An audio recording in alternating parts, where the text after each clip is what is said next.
Production of animal protein using livestock is resource heavy and puts an incredible strain on our natural systems. It also has a bigger impact on global warming than driving cars. As our population and our global appetite for meat increase, we need to find other ways of satisfying this demand. I'm here at Wageningen University, Holland, to check out the environmental benefits of eating bugs. Professor Van Huis. That's right. Great. Oh my goodness.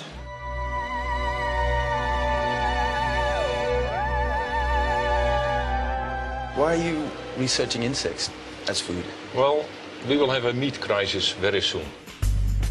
70% of all the agricultural land at the moment is used for livestock. The world population is doubling, and the meat demand is also doubling. So we need another Earth to feed the world. So it's just impossible. Also, if you look at it environmentally, 18% of all the greenhouse gas emissions are from livestock. So we need alternatives for our protein. And insects are an excellent alternative. What do you call this? This is a locust species. This is a locust. Just be careful because they bite. So you have bite?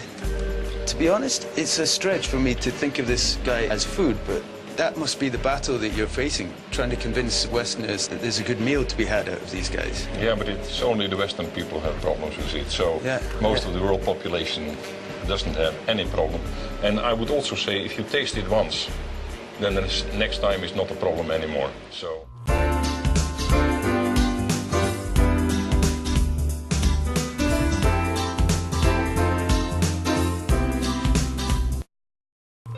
So there you have it. Insects such as locusts, grasshoppers and mealworms are nutritious and have much less impact on the environment than livestock. But finding the right insect is just part of the story. If we're going to make any impact at all on the global demand for protein, we need to make sure we've got a reliable and sustainable supply. So we've come to the Kareka insect rearing facility. This is Marika. Hi. Tell us what you do here. Well, we have a lot of insects here. We breed 10 species. Wow. Most of the insects are for the animal consumption, but we have one insect also for the human consumption. Okay, can you show us how you do it? Where you do it? Come on in. Okay. Wow. Those swarms are big enough for selling. Coming week, they can shift it and then we sell them. See. You can put more worms in one place than you can put cows. I think there's between 700 and 1,000 kilos only in this room. Of insects? Of insects, yes. Insects are great at turning plants into protein. It takes 10 kilograms of plant matter to make just 1 kilogram of beef, but that same 10 kilograms will produce 9 kilograms of insect protein. This is because they're cold-blooded and don't need to waste any energy in controlling their body temperature. Okay, so we've done our feeding of the mealworms. The next stage of the process is now to take the mature worms out.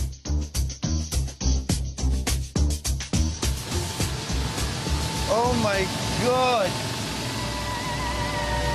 Wow!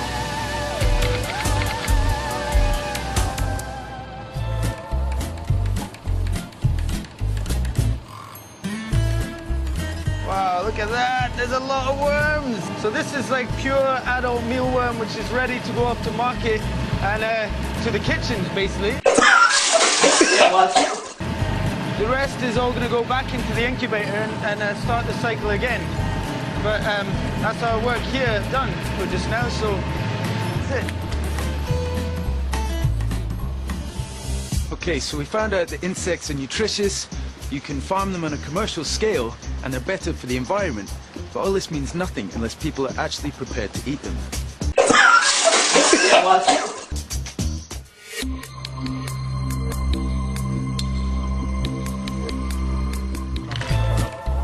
They just need a bit warm. Johan Verben is the chef at the restaurant of the future. He's been cooking with insects for over 3 years. For your average person, having a look at that to begin with would look pretty... Yeah, if people ask me often this question, I always say to them, do you eat shrimps? Yeah. And they say often yes, then I like them. And I say, those are the insects of the sea. I think I recognize this guy from the lab this morning. I could be wrong, but...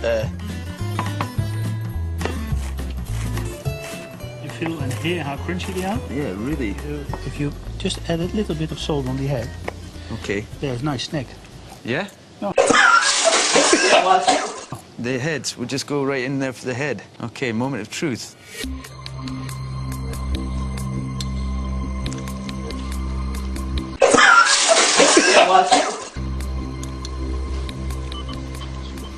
If I kind of step out myself and just don't even think about it, then that is really nice. That's crunchy, salty. There's there's nutty Flavour in there. Yeah. The majority of this burger is still beef, but even just by using, what did you say, 20%? 20%. Even by using 20% grasshopper in this, that's 20% less beef, so less damage to the environment, less water that you're using.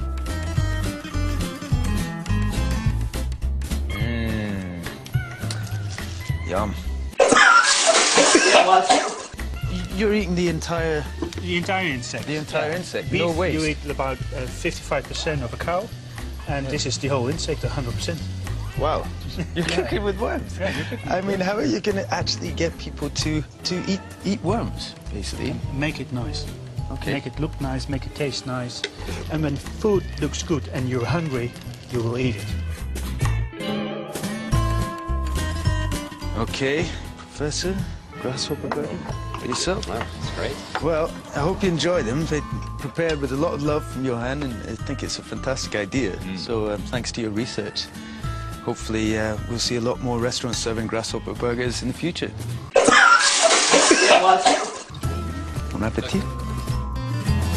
I mean, how are you going to actually get people to eat worms? You're hungry, you will eat it. You're hungry, you will eat it. You're hungry, you will eat it. You're hungry, you will eat it. You're hungry, you will eat it.